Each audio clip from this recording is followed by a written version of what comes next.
আমি একজন রাজনীতিবিদ, একজন আইনজীবী, একজন মানবাধিকার কর্মী হবার সঙ্গে সঙ্গে আমি বাংলাদেশের একজন নাগরিক। সো আমি বুঝতে চেষ্টা করি যে বাংলাদেশের মানুষ আসলে এই সরকারটির ব্যাপারে কি ভাবছে, কি বলছে। এবং আজকাল যেহেতু সামাজিক যোগাযোগ মাধ্যম প্রায় সকলেই ব্যবহার করে, সো আগে যেমন মানুষের খবর জানতে হলে একেবারে দূর দূরান্তে গিয়ে তাদের সঙ্গে সংযোগ স্থাপন করে জানতে হতো, এখন বিষয়টি আর তত কঠিন নয়। সো আপনি যখন সামাজিক যোগাযোগ মাধ্যম খুলবেন এখন, আমি মানুষের কষ্ট, ক্ষুব্ধতা, রাগ এবং প্রতারিত হবার একটা ছবি আমি খুব স্পষ্ট দেখি। আমি যখন সংবিধান সমুন্নত রাখবার জন্যে এই সংবিধানের অধীনে প্রথম শপথ নিলাম, আমি কি করে এই সংবিধানকে ফেলে দেওয়ার জন্য দ্বিতীয় শপথ নেই। এখন প্রশ্ন হচ্ছে যে তাহলে এই যে সনদ, এই যে সংবিধান সংস্কার, সংশোধন, যেটাই আপনি বলেন, সেটার ব্যাপারে কি হবে? সংবিধানটাকে আপনি কিভাবে সংশোধন করবেন এটা এই সংবিধানে বলে দেয়া আছে। 2/3 মেজরিটি ভোট যদি আসে, আপনি সংবিধানের যে কোনো সংশোধন করতে পারেন। অতীতেও হয়েছে, ভবিষ্যতেও হবে। আমি হতাশ হয়ে গিয়েছিলাম গত 1.5 বছরে, মানে ইউনূস আমলে, যখন আমি দেখেছি মঞ্চ নাটক বন্ধ হয়ে যাচ্ছে, যখন আমি দেখেছি গানের আসর বন্ধ হয়ে যাচ্ছে, যখন আমি দেখেছি মাজার ভাঙা হয়েছে, যখন আমি দেখেছি যে আপনার মেয়েদের ফুটবল খেলা শালীনতা অশালীনতার নামে বন্ধ করা হয়েছে, যখন আমি দেখেছি যে বিভিন্ন জায়গায় প্রেক্ষাগৃহগুলোতে মানুষ ভয় পাচ্ছে, সিনেমা দেখতে যেতে ভয় পাচ্ছে, তখন আমিও ভয় পেয়েছি যে আমরা আসলে কোন বাংলাদেশ দিকে যাচ্ছি।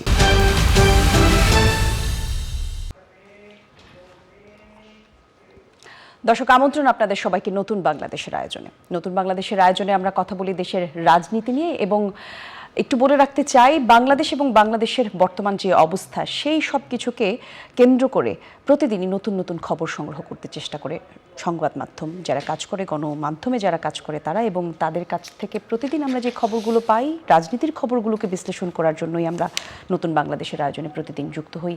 আর আমাদের সঙ্গে অতিথি থাকেন যারা রাজনীতি নিয়ে কথা বলেন, রাজনীতির দিক নির্দেশনা ঠিক করেন, তাদেরকে আমরা এই আয়োজনে অতিথি করবার চেষ্টা করি। আজকে আমার সঙ্গে রয়েছেন ব্যারিস্টার রুমিন ফারহানা, সংসদ সদস্য। আমন্ত্রণ আপনাকে। কেমন আছেন? আছি, ভালোই। যেটা বলছিলাম যে 2 বছর আগে জুলাই আন্দোলনের পট পরিবর্তনের পর বদলে গেছে বাংলাদেশের রাজনৈতিক বাস্তবতা, এবং সামনে আবারও 5 আগস্ট, এবং এই 5 আগস্টকে কেন্দ্র করে এক ধরনের রাজনৈতিক আলোচনা আবারও স্বরূপ এখন বর্তমানে। একটু বলবেন, গত 2 বছর পার হয়ে এখন নতুন সরকার, যদিও আপনি সংসদ সদস্য আগেও ছিলেন, এখনও আছেন, শুভকামনা সে কারণে আপনাকে, কিন্তু বলবেন যে এখন আসলে বাংলাদেশের রাজনীতি কোন দিকে যাচ্ছে, মোড় কোথায় ঘুরছে? আপনাকে অসংখ্য ধন্যবাদ। আমি একজন রাজনীতিবিদ, একজন আইনজীবী, একজন মানবাধিকার কর্মী হবার সঙ্গে সঙ্গে আমি বাংলাদেশের একজন নাগরিক। সো আমি বুঝতে চেষ্টা করি যে বাংলাদেশের মানুষ আসলে এই সরকারটির ব্যাপারে কি ভাবছে, কি বলছে। এবং আজকাল যেহেতু সামাজিক যোগাযোগ মাধ্যম প্রায় সকলেই ব্যবহার করে, সো আগে যেমন মানুষের খবর জানতে হলে একেবারে দূর দূরান্তে গিয়ে তাদের সঙ্গে সংযোগ স্থাপন করে জানতে হতো, এখন বিষয়টি আর তত কঠিন নয়। সো আপনি যখন সামাজিক যোগাযোগ মাধ্যম খুলবেন এখন, আমি মানুষের কষ্ট, ক্ষুব্ধতা, রাগ এবং প্রতারিত হবার একটা ছবি আমি খুব স্পষ্ট দেখি। ধরুন, আমি গত কদিন ধরে সামাজিক যোগাযোগ মাধ্যমে যখনই যাচ্ছি, আমি দেখছি সাধারণ মানুষ, একেবারেই সাধারণ মানুষ, যারা কোনো রাজনৈতিক দল করেন না, কোনো দল ক্ষমতায় আসলে তারা মন্ত্রী, এমপিও কখনোই হবেন না, তারা কেউ সিএনজি চালক, কেউ বাসের ড্রাইভার, কেউ সবজি বিক্রেতা, কেউ একেবারেই কোনো সাধারণ কর্মকর্তা কোনো অফিসের, তাদের কেউ বলছেন যে গ্যাস নাই, বাড়িতে চুলা জ্বলছে না, রাস্তায় বেরোলে সিএনজি চলছে না, ইলেকট্রিসিটি নাই। তারা বলছে যে ফ্যাক্টরিগুলো বন্ধ হয়ে যাচ্ছে বিকজ গ্যাস সরবরাহ নাই, বাজারে জিনিসপত্রের দাম 400 টাকা কেজি কাঁচামরিচ। আচ্ছা, কাঁচামরিচ ছাড়াই না হয় রাঁধলাম, একটা লাউ কিনতে যাবেন 120 টাকা সর্বনিম্ন। আমি যেটা দিয়ে বাজার করি সেটা বলছি আপনাকে, 100 টাকার নিচে কোনো সবজি নাই, কোনো সবজি নাই, মাছ মাংস বাদ দিলাম। সো এরকম একটা অবস্থায় দাঁড়িয়ে মানুষের যখন নাভিশ্বাস অবস্থা, তখন আপনি বলেন আমি আসলে কার সাথে কার তুলনা করব। এবং আমরা যখন একটা কথা বলি তখন তো মানুষ খুব চেষ্টা করে মানে ভুল ধরবার, যে উনি কি ওই দলের পক্ষ হয়ে বলছেন, বা উনি কি অন্য কোনো দলের লেজুর বৃত্তি করছেন। সাধারণ মানুষের কথা শোনেন, হ্যাঁ, কারণ আমরা রাজনীতিবিদ, আমরা আমাদের সুবিধা মতো কথা হয়তো অনেক সময় অনেকে বলে, কিন্তু সাধারণ মানুষের যদি আপনি দেখেন তারা বলবে যে আমরা 5ই অগস্ট কি করলাম যে আজকে আমাদেরকে এরকম দুর্ভোগের মধ্যে পড়তে হচ্ছে। বাড়িতে গেলে রান্না নাই, কারণ গ্যাস নাই। সিলিন্ডার কিনতে গেলে 1500 টাকার সিলিন্ডার বা 1800 টাকার সিলিন্ডার 2000 টাকার নিচে আপনি পাবেন না, 2200 টাকার নিচে আপনি পাবেন না। কর্মী ছাঁটাই হচ্ছে ফ্যাক্টরিগুলোতে, কারণ তারা উৎপাদন করতে পারছে না, গ্যাস নাই, বিদ্যুৎ নাই, তারা কিভাবে উৎপাদন করবে। সো এই যে চতুর্মুখী একটা চাপে মানুষ পড়েছে, সাধারণ মানুষ পড়েছে, তাদের আওয়াজটাও যে কেউ শুনতে পাচ্ছে বলে মনে হয় না। ধরুন গত কয়েকদিন ধরে ভুতুরে বিল, ইলেকট্রিসিটির ভুতুরে বিল নিয়ে ব্যাপক আলোচনা হচ্ছে। যারা হয়তো 5000 টাকা বিল দিত তাদের 15,000 টাকা বিল আসে। এখন আমি নিউজ দেখলাম ডিপিডিসি বলেছে যদি কেউ এরকম কোনো কথা ছড়ায় তার বিরুদ্ধে ব্যবস্থা নেবে। মানে মানুষ এখন কথা ভুতুরে বিল এসছে এই কথাটাও বলতে পারবে না, বললে তার বিরুদ্ধে ব্যবস্থা নেবে। তাহলে আসলে ফ্যাসিবাদ, স্বৈরাচার যে শব্দগুলো আমরা ব্যবহার করছি সেই শব্দগুলো ব্যবহারের আবারও প্রয়োজন পড়তে পারে কিনা সেটা আপনার কাছে প্রশ্ন রাখবো। কিন্তু যে কথা আপনি বলছিলেন যে সরকারের ব্যাপারে কি ভাবছে মানুষ, এই কথা দিয়ে আপনি শুরু করেছেন আজকের আয়োজন, একটু কি বলবেন যে বিএনপির পক্ষ থেকে বলা হয়, অনেককেই আমরা বলতে দেখি যে এই সরকার এই যাবৎকালীন সবচেয়ে মানবিক সরকার, এবং এই সরকারের যেই সাধারণ চলাফেরা বা তার মানুষের সাথে এঙ্গেজ হওয়ার যেই ব্যাপারটা, এটা সাধারণ মানুষ পছন্দ করছে, এটা দলের পক্ষ থেকেও বলা হয়। আপনি কি বলবেন যে এই মানবিক সরকার কি তাহলে সাধারণ মানুষের কথা ভাবছে না? দেখুন, পৃথিবীর বড় বড় দেশে যেখানে সিস্টেম কাজ করে সেখানে আপনার অনেক কিছু দেখতে ভাল লাগবে। ধরুন ব্রিটেনের প্রাইম মিনিস্টার যখন তার ওয়াইফকে নিয়ে বৃষ্টিতে ছাতা ক্যারি করবেন, আপনার দেখতে ভালো লাগবে, কারণ আপনার বাড়ির চুলা জ্বলছে, আপনার ইলেকট্রিসিটি কাজ করছে, আপনার বিল যেগুলো দেওয়ার ঠিক মতো আপনি পাচ্ছেন। বাজারে গেলে অদ্ভুত 116%, সিপিডি বলছিল যে 116% মূল্য বেড়েছে খাদ্যদ্রব্যের। হ্যাঁ, সো এরকম উদ্ভট মূল্যস্ফীতি আপনার মুখোমুখি হতে হবে না। এবং খুব অদ্ভুত ব্যাপার যে বাংলাদেশের ন্যূনতম যে নাগরিক সুবিধাগুলো তার কোনোটি আমরা পাই না। বর্ষাকাল আসলে প্রতিটা রাস্তা মোটামুটি পানির নিচে চলে যায়। তো যখন এইরকম জীবনে যখন আমাদের চলতে হয় তখন না এই দৃশ্যগুলো আমাদের কাটা ঘায়ে নুনের ছিটার মতো মনে হয়। এবং আমাদের একটা দীর্ঘদিনের সংস্কৃতি হচ্ছে যে প্রধানমন্ত্রী যিনি হন তিনি ঈশ্বর, আর বাকি সবাই দুষ্ট। তো ঈশ্বর খুব চেষ্টা করেন দুষ্টদের ঠিক করার, কিন্তু তিনি পারেন না। কিন্তু আমরা ভুলে যাই যে প্রধানমন্ত্রী শুধু মন্ত্রিপরিষদ না, স্বায়ত্তশাসিত সংস্থাগুলোরও প্রধান কে হবেন, কোন বিশ্ববিদ্যালয়ে গিয়ে কে ভিসি হবে, কে প্রক্টর হবে, এগুলো পর্যন্ত বাংলাদেশের সংস্কৃতিতে নাম্বার 1-এর কাছ থেকে আসে। যে কারণে আমরা প্রধানমন্ত্রীর ক্ষমতা ভারসাম্যের কথা সবসময় বলি। সো আমরা যখন অন্য দপ্তরগুলোর ফেইলিয়ারগুলো হাইলাইট করতে থাকি তখন আমরা একই সঙ্গে একটা অদ্ভুত স্ববিরোধী কথাও বলতে থাকি। না, প্রধানমন্ত্রী তো ভালো, উনি তো সাদাসিধে জীবনযাপন করেন। ধরুন প্রধানমন্ত্রী 200 টাকার একটা শার্ট পরলেন, তাতে কি আপনার ঘরের গ্যাসের ফ্যাসিলিটিটা নিশ্চিত হবে? প্রধানমন্ত্রী বাজেট সেশনের পরে, যেদিন বাজেট শেষ হয়, বাজেট পাশে সেই রাতে 350 জন এমপির একটা ডিনার থাকে, সেটা উনি কস্ট কার্টেল করার জন্য বন্ধ করে দিলেন। ওই ডিনারে আপনার পার প্লেট 2500 টাকা করে ধরলেও তো 5 লাখ 6 লাখ টাকার বেশি খরচ হয় না। তো এই 6 লাখ টাকা বাঁচানোর জন্য আপনি রাষ্ট্রের কি উপকারটা করতে পারছেন ওটা দিয়ে? সো মানুষ না অত বোকা না। মানে আপনি আপনার পার্সোনাল ইমেজ বিল্ডিংয়ের জন্য অনেক কিছু বলতে পারেন, করতে পারেন, দেখাতে পারেন, কিন্তু মানুষ সেটাতে আর মানে কনভিন্সড হয়ে যায় বলে, বা এইভাবে আপনি একটা মানে জাতিকে দীর্ঘ সময় কনভিন্সড করে অন্ধকারে রাখতে পারবেন বলে আমার মনে হয় না। জি, আপনি এই জায়গাগুলোতে আমরা আসবো আলোচনার একটা পর্যায়ে। যে বিষয়ে আসলে সরাসরি আপনাকে প্রশ্ন করতে চাই, অবশ্যই একই বিষয় নিয়ে আপনি উত্তর দিয়েছেন বেশ কয়েকটা জায়গায়। একটু বলি যে বিএনপির মতো সংবিধান সংস্কার পরিষদের সদস্য হিসেবে আপনি শপথ নেননি, আপনি বেশ কয়েকটা জায়গায় একটু উত্তর দিয়েছেন, কিন্তু এছাড়াও নানা রকম বিষয় এখন যুক্ত আছে, মানে আলোচনায় আছে। গণভোট আছে, জুলাই সনদের বিষয়টি, একই সাথে নতুন করে যোগ হয়েছে এখন আসলে রুমিন ফারহানা কেন সংবিধান সংস্কার পরিষদের সদস্য হননি, শপথ নিলেন না। একটু বলবেন আপনি এই বিষয়গুলোতে আসলে এই বিষয়গুলো নিয়ে রাজনীতিটা আসলে কোথায় হচ্ছে তাহলে? দেখুন, আমি তো একজন সংসদ সদস্য, সেই সঙ্গে একজন আইনজীবী। আমার দীর্ঘ 25 বছরের প্র্যাকটিস আছে। আমি তো আমার আইনের ন্যূনতম যে বেসিক নলেজ সেটাকে তো ভুলে যেতে পারি না। সো আমি যখন সংবিধান সমুন্নত রাখবার জন্যে এই সংবিধানের অধীনে প্রথম শপথ নিলাম, আমি কি করে এই সংবিধানকে ফেলে দেওয়ার জন্য দ্বিতীয় শপথ নেই? এখন প্রশ্ন হচ্ছে যে তাহলে এই যে সনদ, এই যে সংবিধান সংস্কার সংশোধন যেটাই আপনি বলেন, সেটার ব্যাপারে কি হবে? সংবিধানটাকে আপনি কিভাবে সংশোধন করবেন এটা এই সংবিধানে বলে দেয়া আছে। 2/3 মেজরিটি ভোট যদি আসে আপনি সংবিধানের যে কোনো সংশোধন করতে পারেন, অতীতেও হয়েছে, ভবিষ্যতেও হবে। আর যদি আপনি সংবিধানটাকে ফেলে দিয়ে নতুন সংবিধানের কথা বলেন, নতুন সংবিধান লিখবার কথা বলেন, তাহলে তো আপনার শুরুতেই একটা বিপ্লবী সরকার গঠন করা উচিত ছিল। এই সংবিধান ফেলে দিলাম, নতুন রাষ্ট্র ব্যবস্থা আমরা তৈরি করব, নতুন রাষ্ট্র কাঠামো নির্মাণ করব। সেজন্য আমাদের মানে দিনের পর দিন আলোচনা হবে, মানুষের সঙ্গে যোগাযোগ হবে, মানুষ কি চায় সেটা তো আমাদের জানতে হবে। আপনি আমি কি চাই ডাজন্ট ম্যাটার, কারণ আপনি আমাদের জায়গায় বসেছি, মানে আমি সংসদ সদস্য হিসেবে আমারটা বলছি, বিকজ আমার একটা পার্টিকুলার কনস্টিটিউয়েন্সির মেজরিটি মানুষ আমাকে চেয়েছে, সিম্পল। কিন্তু তাই বলে আমি একটা দেশের পুরো খল নলচে পাল্টে দেবো, এটা শুধুমাত্র আমি একটা দলের রিপ্রেজেন্টেটিভ বলে এই অধিকার আমি রাখি না। আমাকে আবারও গণমানুষের কাছে ফিরে যেতে হবে। তাহলে গণভোটের প্রসঙ্গটা যদি এখানে আসে, হ্যাঁ, গণভোটের ব্যাপারে যেটা হয়েছে, যেটা তো বিএনপি খুব ইন্টারেস্টিং একটা উত্তর দিয়েছে যে আমাদের হাতে কোনো উপায় ছিল না, আমরা চেয়েছি দ্রুত একটা নির্বাচন করতে। সো পুরোটার মধ্যেই যে একটা গাঁজাখুরি এবং এক ধরনের হাইড অ্যান্ড সিক খেলা, মানুষের সাথে অন্য পলিটিক্যাল পার্টিজের সঙ্গে হাইড অ্যান্ড সিক খেলা, এটা তো বোঝাই যাচ্ছে। সো এটা তো আর কিছু বলার নেই। এবং দেখুন, গণভোটে আপনি 4টা প্রশ্নের একটা উত্তর।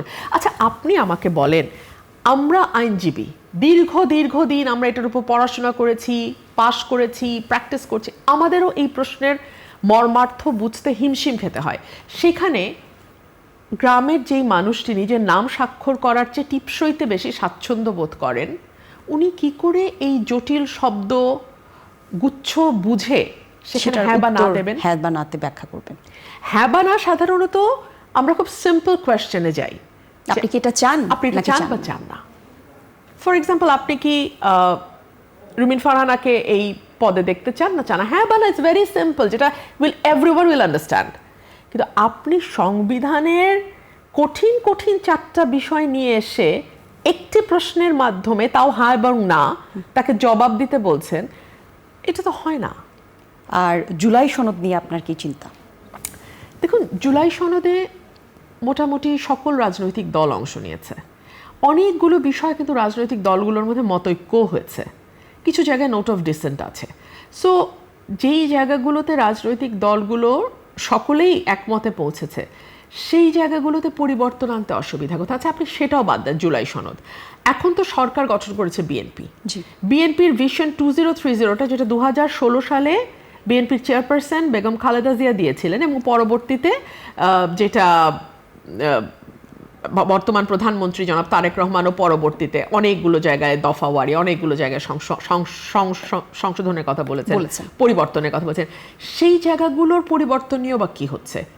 ধরুন, আমাদের প্রধানমন্ত্রী এবং রাষ্ট্রপতি ক্ষমতার ভারসাম্য, এটা নিয়ে কি কোনো কথা, আওয়াজ কোথাও শুনতে পাচ্ছেন? কিংবা সকল দলীয় প্রধানের কাছে ছেড়ে দেওয়া হয়েছে। এবং রাষ্ট্রপতির ক্ষমতা কতটুকু থাকবে না থাকবে, রাষ্ট্রপতি কে হবে এটা তো উনি ঠিক করবেন, মানে গোজ উইদাউট সেইং। কিন্তু তাদের মধ্যে ক্ষমতার যে ভারসাম্যের প্রশ্নটা, সেটাও তো নিয়ে আর কোনো আলোচনা আমরা শুনছি না। দ্বিকক্ষ বিশিষ্ট সংসদ, এটা নিয়ে কিন্তু কোনো আলোচনা আর হচ্ছে না। আমরা কোনো আলোচনা শুনতে পাচ্ছি না যে মানবাধিকার কমিশন কিভাবে হবে, অন্যান্য যে স্বায়ত্তশাসিত প্রতিষ্ঠানগুলো আছে সেগুলোর নিরপেক্ষতা এবং স্বাধীনতা বজায় রাখবার জন্য আমরা কি মেজার নিব, কিভাবে ওনাদের প্রধান, মানবাধিকার কমিশনের প্রধান হোক কিংবা বাংলাদেশ ব্যাংকের প্রধান হোক, গভর্নর হোক, কিভাবে আমরা নিয়োগ করব, সেই নীতিমালাটা কি হবে আমরা ঠিক করতে পারি নাই। ইন্ডিপেন্ডেন্স অফ জুডিশিয়ারি বাংলাদেশের দীর্ঘদিনের চাওয়া। এই ইন্ডিপেন্ডেন্স অফ জুডিশিয়ারির জন্য আমরা কি করতে পারি? একটা সচিবালয় প্রতিষ্ঠার হয়েছিল, কিন্তু সেটা নিয়েও আর কোনো আলোচনা হচ্ছে না। সংসদের কথা বললেন তো, একটু এই জায়গাটাতে প্রশ্ন করতে চাই। 2 মিনিট সময় পাওয়ার জন্য এখনো ছুটোছুটি আপনাকে করতে হয় কিনা? বরাদ্দ সময় আপনি পাচ্ছেন? আমাকে আর বলবেন না যে কি পরিমাণ ছুটোছুটি আমাকে করতে হয়। আমি অন্তত এটুকু আপনাকে নিশ্চিত করি, আমি তো এর আগের সংসদেও সংরক্ষিত মহিলা আসনে ছিলাম। আমি স্পিকারের কাছে যতবার গেছি, উনি আমাকে বলেন নাই যে আপনি সরকার দলীয় হুইপের কাছ থেকে সময় নিয়ে আসেন, আমি আপনাকে সময় দিতে পারবো না, কখনো বলেন নাই। হ্যাঁ, আমি হয়তো 15 মিনিট চেয়েছি, উনি আমাকে 10 মিনিট দিয়েছে, এটা হয়েছে। কিন্তু স্পিকার মহোদয় আমাকে আউটরাইট নো বলে বের করে দেওয়া, এটা হয় নাই। এখন এটা হয়। এখন আমার তো কোনো হুইপ নাই। সরকার দলীয় হুইপও তো আমি তার আন্ডারে না, বিরোধী দলের হুইপের আন্ডারেও আমি না, chief whip. All by myself. তাহলে আমার সময়টা কে দেবে? এই যে আপনি জুলাই চার্টার নিয়ে কথা বলছেন, এটা নিয়ে তো সকল দলের সদস্যরা, রিপ্রেজেন্টেটিভরা কথা, আমি তো কথা বলতে পারি নাই। কিন্তু জুলাইয়ে আপনি চিন্তা করে দেখেন, 1 তারিখ, 2 তারিখ, 3 তারিখ, 4 তারিখ, 5 তারিখ, যেই মুখগুলোকে আপনি চেনেন তাদের কাকে আপনি রাস্তায় দেখেছেন? আপনি কাকে দেখেছেন? আপনি আমাকে দেখেছেন, রাইট? 350 জন সদস্যের মধ্যে আপনি আমাকে দেখেছেন। কিন্তু আমি জুলাই নিয়ে কোনো কথা বলতে পারছি না। আমেরিকার সাথে বাংলাদেশের ট্রেড এগ্রিমেন্ট, আমি সপক্ষে বিপক্ষে বাদ দেন, এটা নিয়ে তো একটা আলোচনা হতে পারতো, হওয়া উচিত ছিল, হলো না। তো কেন হলো না এই বিষয়টি নিয়ে আলোচনা? রুবিন ফারহান আমাকে বলবেন। কারণ ওই যে যেটা ইউনুস গভর্নমেন্ট বলে গেছে যে সব সরকারই তো একমত হয়েছে, মানে সব পলিটিক্যাল পার্টি, জামাত, বিএনপি সবাই একমত হয়েছে ট্রিটি নিয়ে। তো ট্রিটি নিয়ে আলোচনা হবে কেন? আরো বিস্তারিত কোনো তথ্য দিতে চান আপনি এই প্রসঙ্গে? দেখুন, আমার কাছে মনে হয়েছে যে বিএনপি মানে কখনো ক্ষমতায় যেতে পারবে নিকট ভবিষ্যতে, এটা তারা চিন্তা করতে পারে নাই। সো এটা তাদের পড়ে পাওয়া 14 আনা। আর জামাতে ইসলাম, আপনি সেই ভারতের ইতিহাস থেকে দেখেন, এটা ভারত পাকিস্তান সব ইতিহাস ঘেটে দেখেন, 2টার বেশি আসন তারা জীবনে কোনোদিন পায় নাই। 2টা 3টাই এখন তারা। So everybody is enjoying there position. বাংলাদেশের মানুষের কি হলো?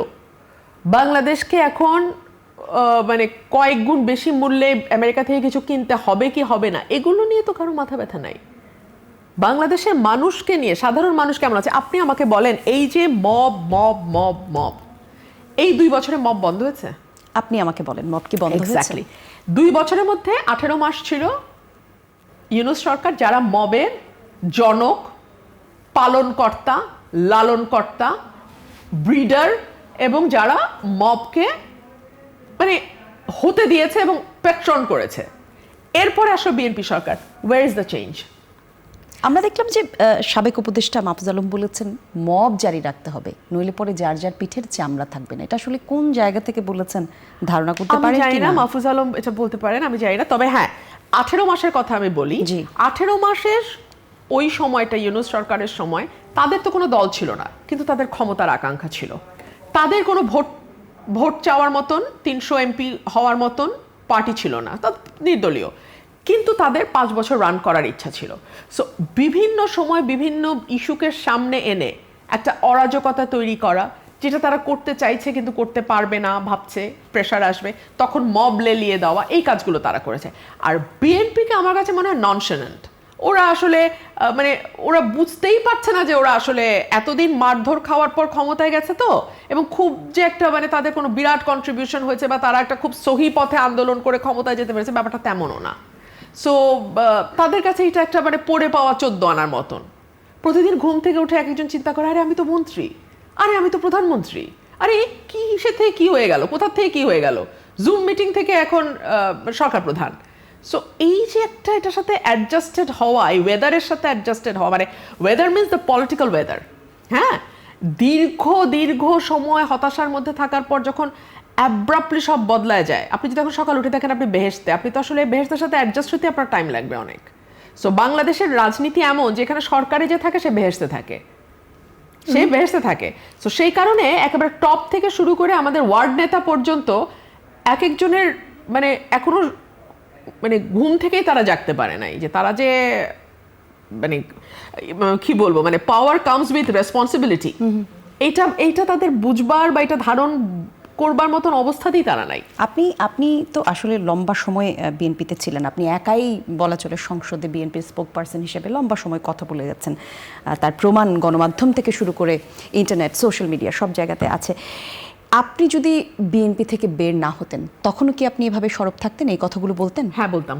এই প্রশ্ন আমি আমার নিজেকে অনেকবার করেছি, এবং আমি এত কনফিডেন্টলি কেন আপনাকে বলছি জানেন? আপনি আমার 18 মাসের ফুটেজ দেখেন, আমি তো তখন বিএনপিতে, মানে ইউনুসের সময়কার ফুটেজ দেখেন, বিএনপির চাঁদাবাজি নিয়ে আমি সবচেয়ে সোচ্চার ছিলাম আমি, কারণ ওই সময় তো বিএনপি গভর্নমেন্টে নাই। সো আমি তো গ্যাস সংকটের জন্য বিএনপির সমালোচনা করতে পারবো না, বিদ্যুতের ক্রাইসিসের জন্য বিএনপিকে ধরতে পারবো না। আমি কি বলেছি? বিএনপির চাঁদাবাজি নিয়ে বলেছি, এবং আমি বলেছি যে এটা যদি আপনারা কন্ট্রোল করতে না পারেন আপনাকে ভোটের মাঠে এটা প্রাইস পে করতে হবে। সো এরপরে বিএনপি আমাকে শোকজ করেছে, খুবই মানে গোপনীয়ভাবে শোকজ হয়েছে। মোবাইলে আমাকে চিঠির একটা ছবি পাঠিয়ে বলা হয়েছে জবাব দিতে, ওইটাও আমি গোপন রাখি নাই। 72 ঘন্টার মধ্যে আমাকে টাইম দিয়েছে। আমি তার বহু আগেই 300 পাতার এক বই জমা দিয়ে এসেছি বিএনপির কার্যালয়ে। সো আমার সাথে বিএনপির টাসেল তো ছিল, এবং বিএনপি যখন ইভেন আমাকে তখন প্রায় টকশোতে প্রশ্ন করতে, আপনাকে নমিনেশন না দিলে আপনি কি করবেন, আমি তখনও টকশোতে বলেছি না দিলে আমি ইন্ডিপেন্ডেন্ট ইলেকশন করব। এগুলো কিন্তু একটা দলে থেকে সাধারণত কেউ বলে না, বলে পায়ে ধরবো, কাঁদবো, কাফনের কাপড় পরবো, অনেক নাকা নাকা উত্তর দেয়। আমি এগুলো করিনি, আমি কেন স্ট্রেট বলেছি আমি ইলেকশন করব। আমি একটা ভোট পেলে একটা ভোট পাবো, আমি ইলেকশন করব। কারণ আমি তো আমার কনস্টিটিউয়েন্সিতে 10 বছর পরিশ্রম করেছি। একজন যখন আওয়ামী লীগের সঙ্গে লোকাল লেভেলে হাত মিলিয়ে চলেছে, ব্যবসা করেছে, নিজেদের দোকানপাট ব্যবসা সব বজায় রেখে চলেছে, আমি তো তখন আমার প্রফেশন বিসর্জন দিয়ে আমি কাজ করেছি। সো মানুষ, আমি দেখতে চাই মানুষ মনে রাখে কিনা, মানুষ মনে রেখেছে। অর্থাৎ রাজনৈতিক ব্যক্তিত্ব হোক অথবা সাধারণ মানুষের সঙ্গে রাজনৈতিক ব্যক্তিদের যে সম্পর্ক, সেই সম্পর্কের হিসাব সাধারণ মানুষ করে সব সময়।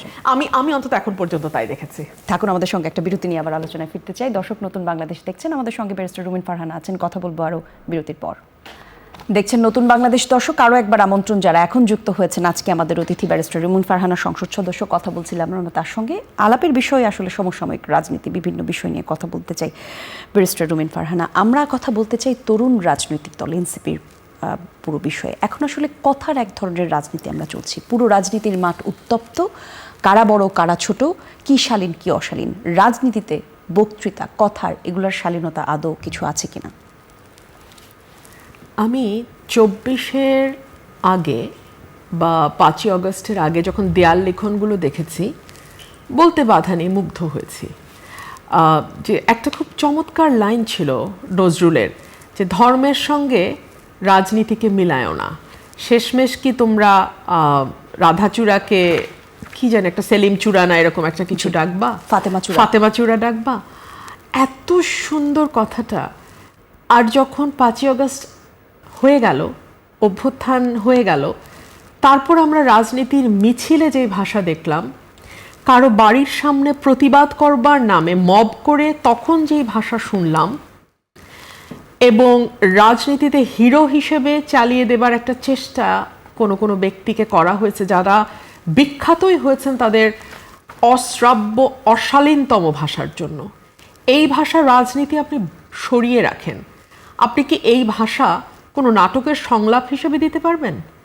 মানে এমন একটি নাটক, যে নাটকটি গণমাধ্যমে প্রচারিত হবে এবং সেখানে পরিবার সহ সবাই দেখবে নাটকটি, আপনি যদি একটা নাটকের ভাষা হিসেবেও চিন্তা করেন। সংস্কৃতি, নাটক, এগুলোও কি মানুষ এখন কতটা চায়, সেটাও কিন্তু একটা প্রশ্ন এসে দাঁড়িয়েছে। এটা একটা বড় প্রশ্ন, আমি সেই জায়গায় আসবো। এটা খুব গুরুত্বপূর্ণ প্রশ্ন, আমি সেটা আলাদাভাবে অ্যাড্রেস করব।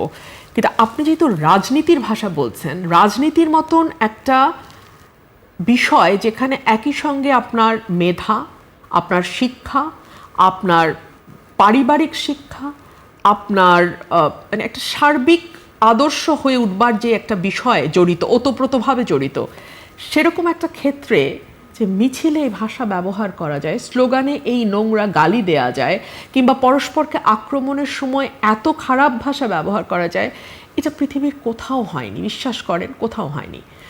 এগুলো হয়তো মানে যেই জায়গাগুলো আসলে কোনো ভদ্র মানুষের সেখানে আসা যাওয়া হয় না। হ্যাঁ, গালাগালি বিদেশেও হয়, বলবে অনেকে যে বিদেশেও তো গালাগালি হয়।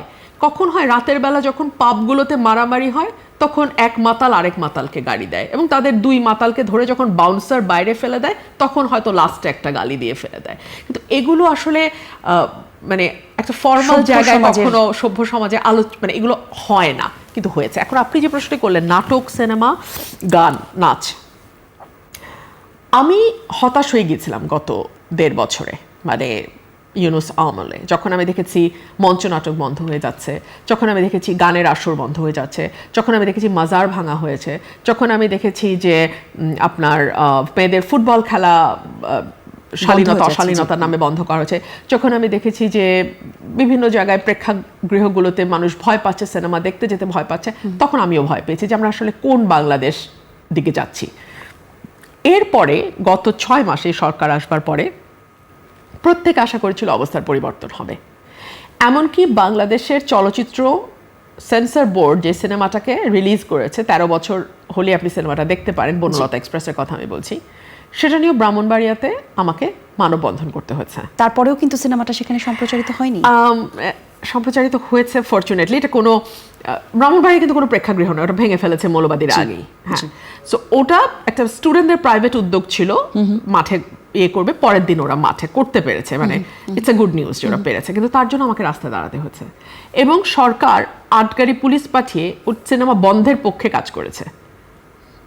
আপনি চিন্তা করেন, সরকার আটগাড়ি পুলিশ পাঠিয়ে সিনেমাটা যাতে প্রদর্শিত না হয় সেই ব্যবস্থা করেছে। এরপরে আপনি আসেন মেয়েদের উপর মরাল পুলিশিং, কিছুটা হয়তো কমেছে, কিন্তু কতটা কমেছে? আমি বললাম না যে মানুষের আওয়াজ শোনা কিন্তু এখন খুব কঠিন কিছু না। আপনি ফেসবুকে গেলে মানুষের আওয়াজ পাবেন। সাধারণ মানুষ বলছে যে, ধরেন একজন সিএনজি ড্রাইভার বলছে, আমি রাত 2টা-3টার সময় ট্রিপ মেরে বাসায় ফিরতাম, কোনোদিন ভয় লাগে নাই। এখন তো যাত্রী পাই না সন্ধ্যার পরে, কেউ তো বেরোতে চায় না। কোথায় ছিনতাই হবে, কোথায় একটা অপহরণ হবে, কোথায় তার নারী সদস্যের উপরে একটা লাঞ্ছনার ঘটনা ঘটবে। সো মানুষের মধ্যে এই যে ভীতি কিন্তু খুব ভয়াবহ। ভীতি এমন জিনিস যে যেটা অ্যাকচুয়ালি হবে কি হবে না তার চেয়ে ভীতিটা বড় হয়ে দাঁড়ায়। সো মানুষ খুব প্রয়োজন না হলে বের হয় না। আপনি লক্ষ্য করবেন, আমি কিন্তু গত 15 বছর রাত 12টা-1টা পর্যন্ত টকশো করেছি। তখন আমার কথাগুলো যাদের খুব মিষ্টি লাগতো তারা কিন্তু এখন পাওয়ারে কিংবা অপোজিশনে, অর্থাৎ দে আর দি পাওয়ার পার্সন নাও। আমাকে কোথাও টকশোতে দেখেন আপনারা? কারণ আমি 7টার পরে চেষ্টা করি বাসায় থাকার। আপনি কি অনিরাপদ অনুভব? আমি অনিরাপদ বোধ করি। রাত 12টার সময় চ্যানেলের গাড়িতে আমি ফাঁকা রাস্তায় ফিরবো, আমি অনিরাপদ বোধ করি। হ্যাঁ, এটা আমি বলেছিলাম ইউনূসের সময়, তখন অনেক ট্রোল হয়েছিল আমাকে নিয়ে। আল্লাহ তার জবাব এই দেশের মানুষ যারা ট্রোল করেছিল তাদেরকে দিয়েছে। একটার পর একটা ঘটনা যখন ঘটতে শুরু করলো, এটার জবাব মানুষ পেয়ে গেছে। অর্থাৎ এই যে ধর্মভিত্তিক রাজনীতির যে চর্চা আমরা দেখছি, সেই চর্চার কোনো চাপে আপনিও পড়েছেন কিনা? দেখুন, উগ্রপন্থার সমস্যাটা কি? উগ্রপন্থার মানেই হলো তারা মনে করে তারা সঠিক, বাকি সবাই বেঠিক। আপনারও যে আপনার মতন করে ধর্ম পালনের অধিকার আছে, আপনারও যে ধর্ম পালন কিংবা না পালন করবার অধিকার আছে, এবং দিন শেষে আপনি যে কেবলমাত্র আপনার সমস্ত কর্মকাণ্ডের জন্য জবাব দিতে বাধ্য, আর কেউ না। এই কথাটা আসলে ওনারা ঠিক মানতে রাজি নন। ওনারা ওনাদের মতন করে ধর্ম দেখেন, যতক্ষণ না পর্যন্ত আমার অ্যাক্টিভিটি কাউকে ক্ষতি না করছে। অ্যাবসলিউটলি, এটা একদম মানে নর্মাল ব্যাপার। কিন্তু মুশকিল হচ্ছে যে ধর্মের সঙ্গে যখন রাজনীতি মিলে যায়, এটা নিয়ে খুব বিখ্যাত কিছু কথা আছে যে মানে সবচেয়ে দুষ্ট লোকের রাজনীতিতে সবচেয়ে দুষ্ট লোকদের শেষ আশ্রয় হচ্ছে ধর্ম। যখন সে যুক্তিতে পারবে না, যখন সে জনপ্রিয়তায় পিছিয়ে পড়বে, যখন সে কল্যাণমূলক রাষ্ট্র প্রতিষ্ঠায়, মানে মানুষের কল্যাণ হয় এরকম কোনো কিছু, এরকম কোনো সার্ভিস বেসড পলিটিক্স করতে ব্যর্থ হবে, তখন তার লাস্ট আশ্রয় হচ্ছে আইদার ধর্ম আর উগ্র জাতীয়তাবাদ। এই দুটো হচ্ছে তার লাস্ট রিসোর্ট। সো ধর্মকে যদি আপনি রাজনীতির সঙ্গে মিলিয়ে ফেলেন, তখন না ধর্ম টেকে না রাজনীতি থাকে। সেই জায়গা থেকে আসলে ওই যে আপনি যেটা বলছিলেন যে তরুণ রাজনীতিবিদ, ধর্মভিত্তিক রাজনীতি যারা হচ্ছে, আমরা যেমন একটা জায়গাতে শুনতে পাচ্ছি যে রুবিন ফারহানা আবার নতুন রাজনীতি দলের সঙ্গে সংযুক্ত হবেন। আপনি কারোর সাথে যোগ দিচ্ছেন কিনা দলে আমাদেরকে একটু জানাবেন। একদম না। I have seen enough and I can differentiate with one party from the other. প্রত্যেকের একটাই লক্ষ্য, আমি চেয়ারে বসবো, বসার পর কিন্তু সেম অ্যাক্টিভিটিসগুলো হবে। খুব মজার, দেখুন আমি আপনাকে যে কথা দিয়ে আমি শুরু করেছিলাম, আপনি বারবার আপনাকে ওই দিকেই নিয়ে যাব। রাজনীতিবিদরা যার যার স্বার্থে কাজ করবে, আমলারাও যে সরকার যখন থাকে তার পক্ষে কাজ করে, ইভেন জুডিশিয়ারিও বাধ্য হয় কাজ করতে। কিন্তু একজন রিক্সা চালক বা একজন সিএনজি ড্রাইভার, সে কিন্তু কারো অধীনস্থ না। সে কিন্তু মসনদের পাশেও যায় না, মসনদের লোকজনের সাথে তার ওঠা বসাও নাই। সে স্বাধীন মানুষ, দরিদ্র হতে পারে কিন্তু সে স্বাধীন। সে যখন বলে যে আমরা কি চেয়েছি আর কি পেলাম, আমরা তো আগে বেটার ছিলাম, এটা আমি বললে অনেক রকম কথা বেরোবে। ও রুমিন বোধহয় আওয়ামী লীগের সঙ্গে, রুমিন বোধহয় আওয়ামী লীগের সাথে যোগ দেবে। না রে ভাই, না, আমার মতন এত শক্ত ক্রিটিক আওয়ামী লীগের বাংলাদেশে কেউ ছিল না। আমি খুব বিনীতভাবে মনে করি যে যুক্তি, তর্ক, তথ্য দিয়ে, একেবারে পরিসংখ্যান দিয়ে টকশোতে কথা বলা, এটা আমার স্টাইল, এটা আমি শুরু করেছিলাম। এভাবে কেউ এরকম খাতা নিয়ে এসে বসে টকশো কখনো করে না। এটা নিয়ে বহু হাসাহাসি হয়েছে শুরুর দিকে, 13-14 সালে বহু হাসাহাসি হয়েছে, উনি খাতা বই নিয়ে এসে টকশো করে। হ্যাঁ, আমি খাতা বই নিয়ে এসে টকশো করেছিলাম এবং আমি একেবারে তথ্য বেসড কথা বলতাম, যে কারণে আমাকে আক্রমণ করার সুযোগটা কম ছিল, মানে উপায় ছিল না আর কি। তো সেই আওয়ামী লীগের সাথে আমাকে ট্যাগ ইন করার কোনো অর্থ নাই, কিন্তু আমি যা ফিল করি, আমি দেখি ওই সিএনজি ওয়ালাটাও একই রকম ফিল করে। আর আমি বললে আপনি ট্যাগ দিবেন, কিন্তু সিএনজি ওয়ালাকে আপনি কি ট্যাগ দিবেন? সে তো মসনদে কোনোদিন ছিলও না, মসনদে কোনোদিন যাবেও না। তো ওই মানুষটার কথাকে তো আপনার ভ্যালু করতে হবে। তাহলে আপনার রাজনৈতিক ভবিষ্যৎ কি, মানে তাহলে আপনি কিভাবে রাজনীতি করবেন? দেখুন, আমি ভবিষ্যতের ব্যাপারে একেবারেই আল্লাহর উপর নির্ভরশীল। কারণ আমি দেখেছি জীবনে, আমার এই মধ্য জীবনে এসে আমি দেখেছি, জীবনে যা হওয়ার কথা আপনি কখনো চিন্তাও করবেন না, আপনি সেটা হবেন, সেটাই ঘটবে আপনার জীবনে। আর যেটা আপনি মনে করবেন শতভাগ নিশ্চিত, দেখবেন হাতের ভাগ দিয়ে নাই হয়ে গেছে। সো ভবিষ্যৎ আল্লাহর হাতে। তবে হ্যাঁ, আমার নিজের তো একটা চাওয়া পাওয়ার ব্যাপার আছে, ইচ্ছার ব্যাপার আছে। আমি একজন রাজনীতিবিদ হতে চাই, আর বাকিগুলো হচ্ছে বাই প্রোডাক্ট। মন্ত্রী বলেন, এমপি বলেন, এগুলো বাই প্রোডাক্ট। এটা আপনাকে সবসময় বলতে শুনেছি, কিন্তু আমি একজন রাজনীতিবিদ হতে চাই, আমি মানুষের কোনো মানুষের জন্য কাজ করতে চাই। গান্ধী কখনো পাওয়ারে যায় নাই, কোনোদিন যায় নাই। সুভাষ বোস কখনো পাওয়ারে যায় নাই।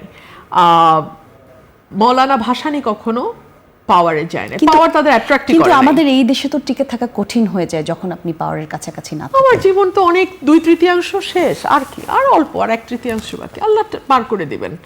পাওয়ার নিয়ে আমার আসলেই মাথা ব্যথা নাই, একদম নাই।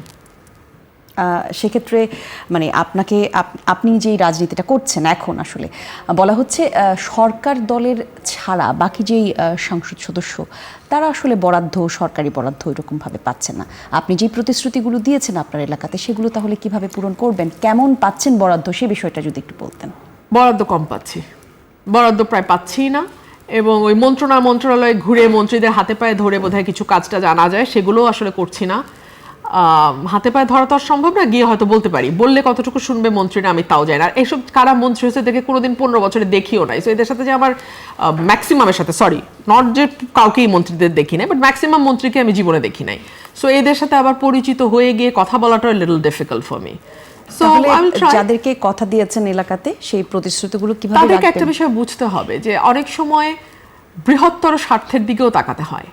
আমি যদি সাধারণ মানুষের কথা না বলি, পার্লামেন্টের একটা মানুষ আপনি পাবেন না, কেউ বলছে না। মানে আমি চুপ থেকে দেখেছি যে কেউ বলে কিনা, না কেউ বলছে না। এনসিপি মাঝে মাঝে 2-1টা কথা বলার চেষ্টা করে, বাট এর বাইরে কেউ বলছে না। হ্যাঁ, সো আমাকে বলতে হবে, এতে সরকারি বরাদ্দ আসুক বা না আসুক। আর মানুষের হাতে সব হিসাব থাকে, মানুষ দিন শেষে হিসাব করে ফেলে। কারণ কিছু না দিয়েও তো আমাকে কিছু দিতেই হবে। একজন চোর এমপি কতটুকু কাজ করে, আর আমি তো আমার পুরোটা দিয়ে কাজ করছি। সো কিছু না হলেও তো কিছু হয়। মানুষ কিন্তু, আমার দেশের মানুষ অল্পতে তুষ্ট, এবং তারা বুঝতে পারে যে আমার চেষ্টা আছে কিনা। ধন্যবাদ। আমরা আবারও একটা বিরতি নিয়ে ফিরছি। দর্শক, যেমনটা বলছিলাম, নতুন বাংলাদেশ চলছে। আরও একটা ছোট্ট বিরতি, বিরতির পর কথা বলবো।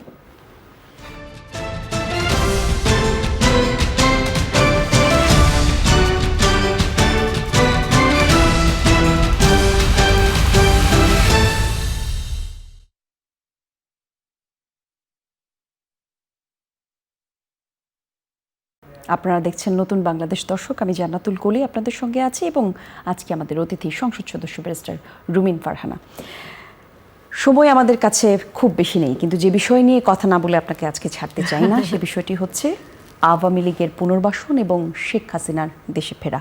আপনি কি মনে করেন, যে কথা আমরা শুনছি তিনি দেশে ফিরবেন ডিসেম্বরে, আপনার কাছে কি মনে হয়, তিনি কি ফিরবেন কিনা? উনি ডিসেম্বরে ফিরবেন কিনা আমি জানি না, তবে আমি একজন রাজনৈতিক ক্ষুদ্র কর্মী হিসেবে যেটা বুঝি, উনি ফিরবেন, ফিরতেই হবে ওনাকে। ফিরতে হবে কয়েকটা কারণে। আপনি যদি একেবারে নিরপেক্ষভাবে দূর থেকে দাঁড়িয়ে ওনার অবস্থানটা চিন্তা করেন, ওনার পরিবারের একটা দীর্ঘ ইতিহাস আছে রাজনীতির, এবং একটা দীর্ঘ ত্যাগের মধ্যে দিয়ে তার পরিবারকে যেতে হয়েছে। ইনফ্যাক্ট তিনি তার পুরো পরিবারকে হারিয়েছেন এই রাজনীতির কারণেই। তার সঙ্গে জড়িয়ে আছে, তার পরিবারের সঙ্গে তার আরও বৃহৎ পরিবার, তার দল। যেই দলটিকে একেবারে ভেঙে চুরে যাওয়া অবস্থায় ৭৫ থেকে ৮০ তিনি ৮১ সালে ফিরে এসে হাল ধরেছিলেন এবং ৮১ থেকে ২৬ ৪৬ বছর ৪৬ বছর উনি এই দলটার প্রধান হিসেবে মাঠে, রাজনীতির মাঠে, সংসদে, রাষ্ট্র ক্ষমতায় এবং বিরোধী দলে থেকে লড়াই করেছেন। সো এখন যদি উনি না আসেন, ওনার পরিবার তো কেবলমাত্র উনি এবং ওনার ২ সন্তান নন, ওনার পরিবার হচ্ছে আওয়ামী লীগের এই বিশাল পরিবার। সো এই কোটি কোটি নেতাকর্মী, সমর্থক, ভোটার, যারা ভোটার ধরেন নেতাকর্মী বাদ দিলেন, হ্যাঁ, সাধারণ মানুষ, তাদের কি হবে? ১, ২ হলো ওনার পরিবার এবং ওনার ব্যক্তির যে ত্যাগ এই রাজনীতির পেছনে, সেটা কোথায় যাবে? ৩ হলো ওনার বয়স হচ্ছে, আল্লাহ না করুক ওনার স্বাভাবিক মৃত্যু যে কোনো দিন হতে পারে। বিদেশের মাটিতে যদি ওনার মৃত্যু হয়, that is the end of the story.